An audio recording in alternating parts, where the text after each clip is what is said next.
Lately, I've been waking up still exhausted. Even if I went to bed early, I'd wake up feeling like I hadn't slept in days. Trying to get out of bed for work was almost impossible, which was strange for me because I was always a high-energy sort of person.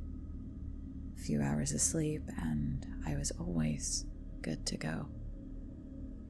I was at a loss as to what was happening. After a barrage of tests, even my doctor couldn't find anything wrong with me. The only recent change in my life was my boyfriend, who had moved in and I was sharing a bed for the first time in my life. Steven was the first love of my life, and this was my first serious relationship. I didn't want to spoil things by making him sleep in the spare room. I liked having Steven around. He made a real fuss over me, and he would bring me chamomile tea every night before bed. The pain in my hip was sharp and pulsated up the right side of my body. I jumped from my bed and nearly collapsed to the floor as I struggled to get to the bathroom. "Steven, can you get in here?" I cried. A big, dark bruise covered my hip as if I was assaulted in my sleep with a metal bar. "What's wrong?"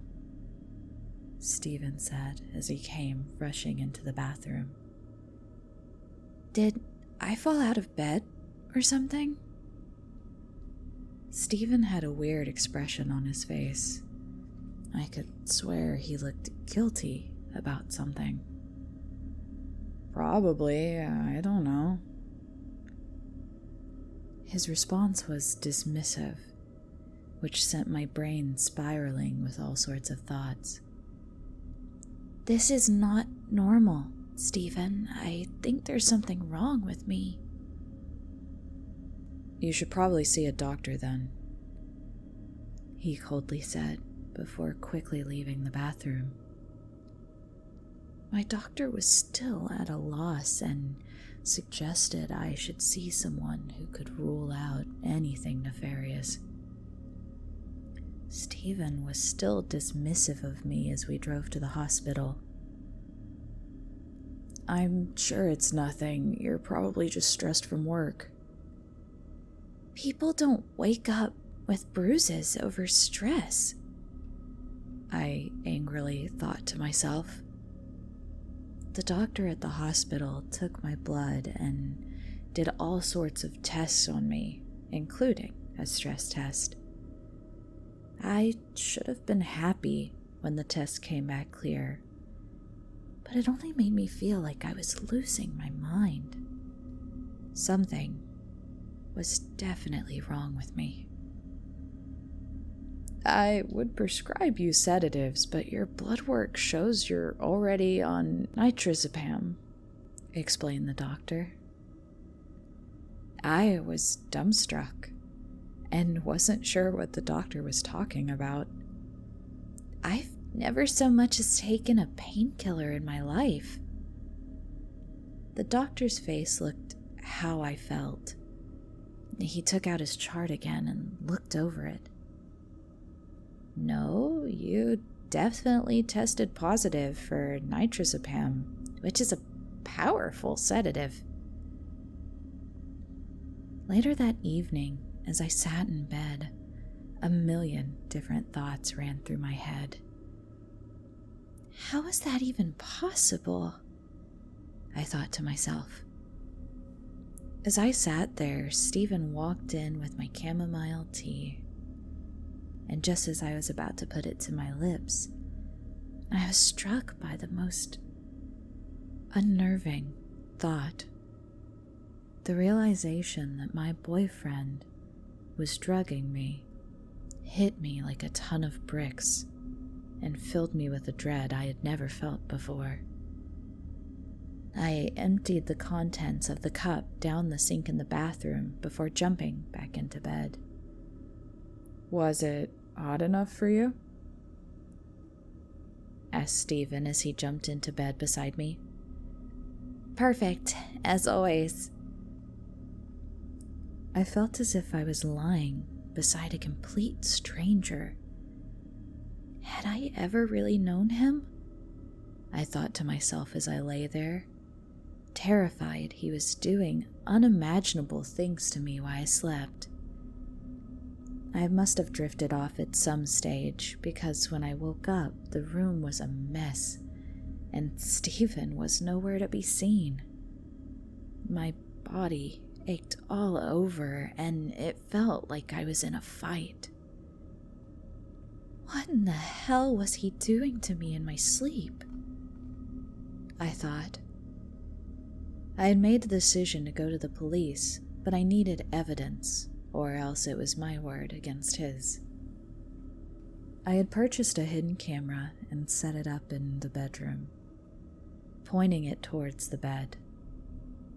I woke up exhausted, as usual, which unfortunately meant he had done something to me while I slept. But I had it on camera. I opened my laptop to check the footage. For the first couple of hours of sleep, nothing happened. For a moment, I had hoped I was imagining everything, until I watched myself jolt from the bed. At first, I couldn't believe what I was doing. It felt like I was watching a horror movie as I watched myself crawl up the bedroom wall, like some possessed demon. I continued to crawl up the wall onto the ceiling, looking down over Stephen like I was ready to pounce on him. Stephen woke, and it was strange watching him because it was like he was prepared for what was happening and didn't even seem fazed by it. He took a stick out from under the bed, and as I pounced from the ceiling above, he spent the next hour fighting me off. I watched as he subdued me on the bed before pulling out handcuffs and cuffing me to the bed. I looked at the marks on my wrist, which made sense now. As soon as Stephen came home from work, I ran and threw my arms around him. Why didn't you tell me what you were going through every night? Stephen shrugged his shoulders. I thought you knew, and usually the drugs I give you make things a little easier. Why are you even still with me? My last girlfriend was a jealous psychopath. You're a walk in the park compared to her.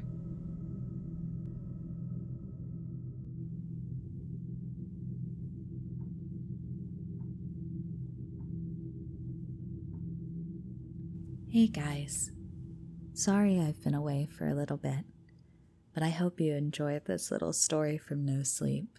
I thought it was interesting, and I thought it was a good way to do something fun and spooky for the holiday season. I may do some more, but for the most part, not sure. I've had quite a few things going on in my life and have been in a little bit of a slump. If you're curious about some of the things that have been going on or the stressors in my life, feel free to check the community tab. I've talked a little bit more in depth in the Discord about some things. But I appreciate you all, and I hope you have a lovely day, and I will see you in the next video, everyone. Bye.